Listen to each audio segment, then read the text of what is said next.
Good morning, Rochester University, and welcome to Chapel. Today we're continuing our series, God and Work, Discovering Vocation, and I am pleased to introduce our speaker. Chuch Gaidica has been in the broadcast media business for nearly 4 decades. He is a multiple Emmy Award winner. Whether in front of a camera or behind a microphone, audiences consider Chuch to be an expert in taking complicated information and making it understandable. He is one of the most trusted figures in Michigan. Chuch helped launch a professional nonprofit theater, authored 2 books, and maintains a media consulting business. He is an adventurer who has flown through the eye of a hurricane, chased tornadoes and caught one, flown with the U.S. Navy Blue Angels, and been on 2 separate 10-day expeditions to Hawaii and the Amazon rainforest of Peru. He is an instrument-rated pilot and scuba diver. Chuch recently took a group from our church on a tour to the Holy Land. Chuch encourages others to come with him on a lifelong journey to better health and wellness. Chuch has a Master's of Arts degree and holds a certificate in second half significance. Chuch is married with 5 children and 3 grandchildren. He and his wife Susan live in Northville with their 2 dogs, Bella and Coco, and a guinea pig, Cookie Girl Squeaky. Ladies and gentlemen, please join me in welcoming Chuch Gaidica. Hi everybody, I'm Chuch Gaidica. I'm glad to be with you for this Rochester University Chapel. It's quite an honor to be invited in, even though I'm not in. I'm just coming to you virtually, but someday, maybe next year, I'll be able to come by and say hello. I am so happy to be here because we're living in such a wacky time, and yet we're trying to do things that are normal. And this chapel is one of those attempts to try to keep life the same and the rituals and habits we know the same. So again, it's a joy to be with you. I don't know how much you know about me or if you ever saw me on television. I'm still there to some extent as I work with Blue Cross Blue Shield of Michigan. But I've led a life, my career in full-time television, news, and radio, and worked in various cities along the way, but I grew up in Chicago. I'm not a lifelong Detroiter, although I consider myself such. I grew up in Chicago, elementary school, high school, majored in science and math in high school, and then went on to be an entry-level pre-med student at Loyola University in Chicago. And I know why I went into pre-med, pre-dent. I was sort of programmed as a kid. My dad had a lot of dental trouble, and I remember walking along more than once, and somebody would come up to us and say, "So, what does little Chucky want to be?" And he would squeeze my hand before I could answer. He'd say, "A doctor." And I think as a factory worker, that was admirable that he wanted me to do better than him, and it was also something he knew, well, man, I've got a lot of bills to pay. It must be a pretty good profession. So I was programmed from my small days on that I needed to be a doctor, and sure enough, I got admitted to pre-med, pre-dent at Loyola. And I wound up dropping out in the first half of my first semester. That did not go over too well at home with Mom and Dad, as you can imagine. But I just felt, nothing against doctors, I just didn't want to be one. And so life started moving. I actually worked for a little while before I got the V8 of what to do next. And I thought, let me do an inventory of my life. I'm good at journalism. I love it. I love science and math. If I put those all together, I came up with TV meteorology. I like weather. So I went back to school, got trained by the National Weather Service, and got into my career. I started off in Indiana, Evansville, and moved to Cape Girardeau, Missouri on the Mississippi River, and moved to Little Rock, Arkansas, and then came to Detroit. Was pretty young. I had gotten married, Evansville, and to my wife. We'll be married 40 years next year. And was on my way to a wonderful life and career. I wound up coming to Channel 2 in Detroit back in 1982, spent 5 years there, and then I jumped over to Channel 4, thought I was going home to Chicago or the network, and God had a different plan. And I stayed at Channel 4 in Detroit for nearly 30 years.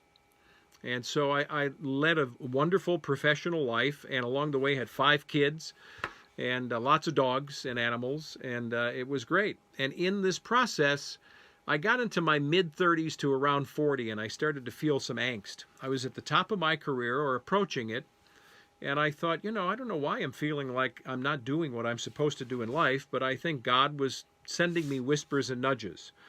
And maybe you'll relate to this. Sometimes, especially now, with all the noise of life, COVID and politics and who knows what, all the channels we can watch, all the movies we can binge, 900,000 podcasts. I mean, I host one of them, go figure. How do you find them? Life is noisy and it's busy. And then there are 5 kids and a career.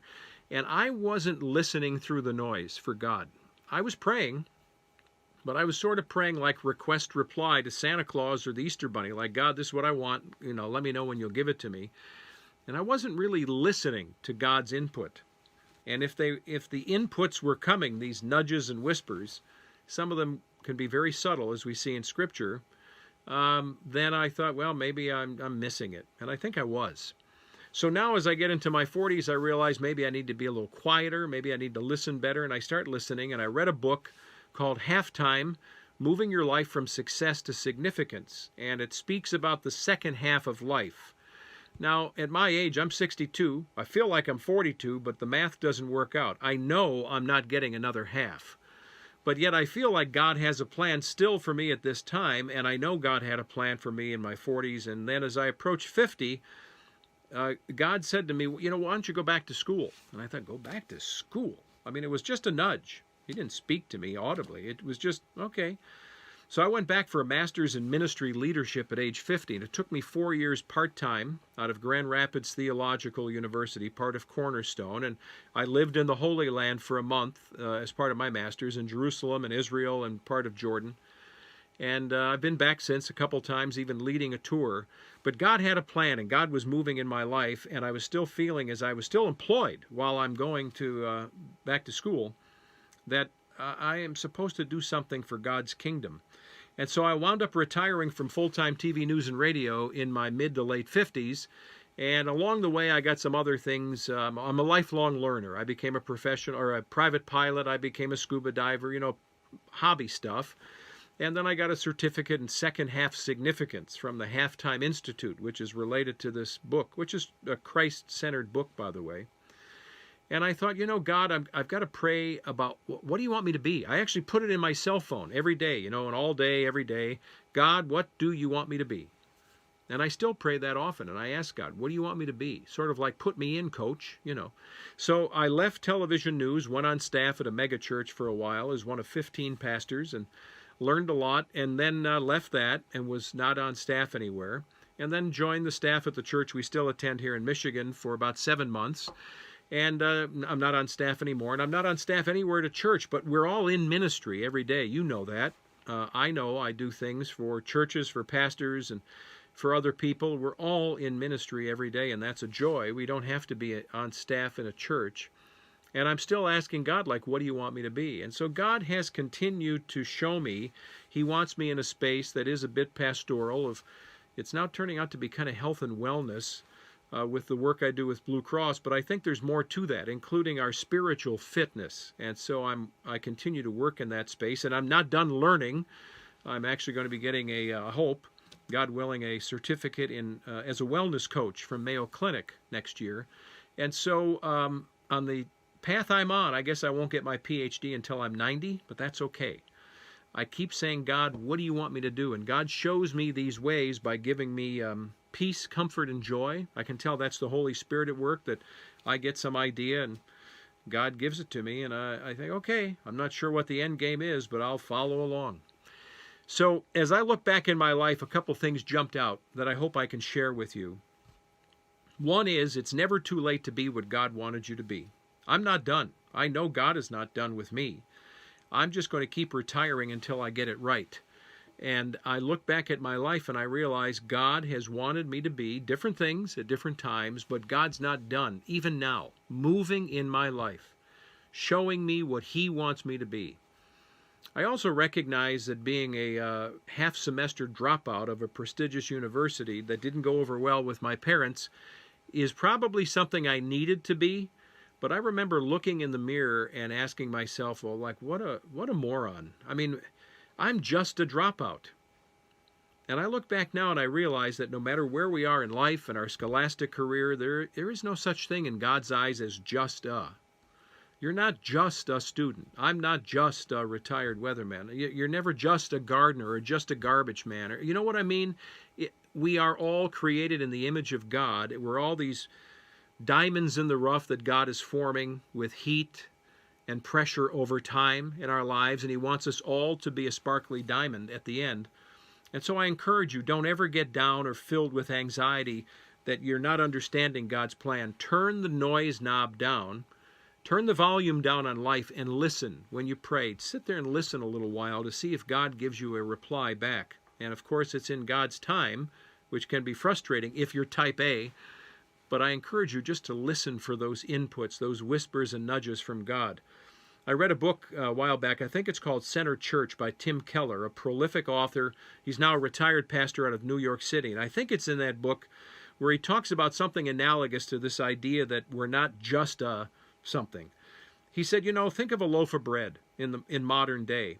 A farmer has to grow the wheat, thrash the wheat. Somebody has to grind it into flour. Somebody puts that together with vegetable oil or butter and yeast and water, and then it has to bake in an oven. Then it shoots out the other side. It gets sliced. It gets put in a plastic sleeve with a twisty tie and in a box on the Wonder Bread truck, gets to Kroger or Meijer. We walk in, grab a loaf of bread, gotta go. That's all we care about.